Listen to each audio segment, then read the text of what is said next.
کارواں اطفال کا ہے جانب منزل رواں، قوم کے بچوں کی ہے یہ خوبصورت کہکشاں۔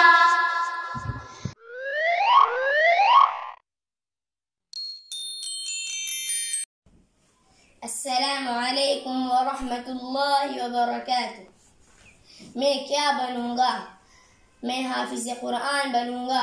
میری خواہش ہے میں قرآن کو حفظ کر کے مرتے دم تک اپنے سینے میں محفوظ رکھوں اور سب کو قرآن کی تعلیم سے روشناس کراؤں، کیونکہ قرآن ایک ایسی کتاب ہے جو اللہ کی کلام پر مشتمل ہے۔ اس کے فضائل بے شمار ہے، اس کی اہمیت کی کوئی انتہا نہیں۔ اس کو سمجھ کر پڑھنے والا کامیاب ہے۔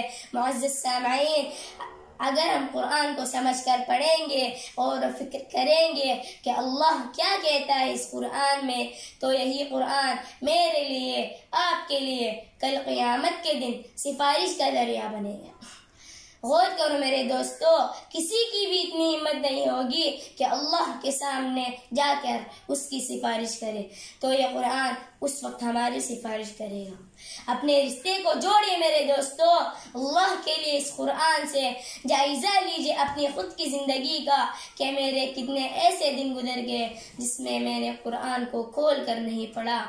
آخرکار میں اللہ سے دعا گو ہوں قرآن عظیم کو ہمارے دلوں کا نور و سرور بنائے، ہمارے غموں کا مداوا، ہمارے ہموم و غموم کے دوا بنائے۔ جتنے بھی حفظ کرام ہیں ان کے سینے میں قیامت تک قرآن مجید محفوظ رہے اور ہم لوگوں کو قرآن پر عمل کرنے والا بنا دے، آمین۔ میں حافظ قرآن کے ساتھ ساتھ ایک اچھا استاد بھی بننا چاہتا ہوں۔ استاد تو کوئی بادشاہ نہیں ہوتا، پر بادشاہ انہی کی وجہ سے ہوتا ہے۔ استاد تو کوئی ڈاکٹر نہیں ہوتا، پر ڈاکٹر انہی کی وجہ سے ہوتا ہے۔ استاد تو کوئی انجینئر نہیں ہوتا، مگر انجینئر انہی کی وجہ سے ہوتا ہے۔ استاد پتھر کو ہیرے میں بدلنے کی صلاحیت رکھتا ہے۔ یہ ہمارا سہارا بنتے ہیں جب ہم کمزور پڑتے ہیں۔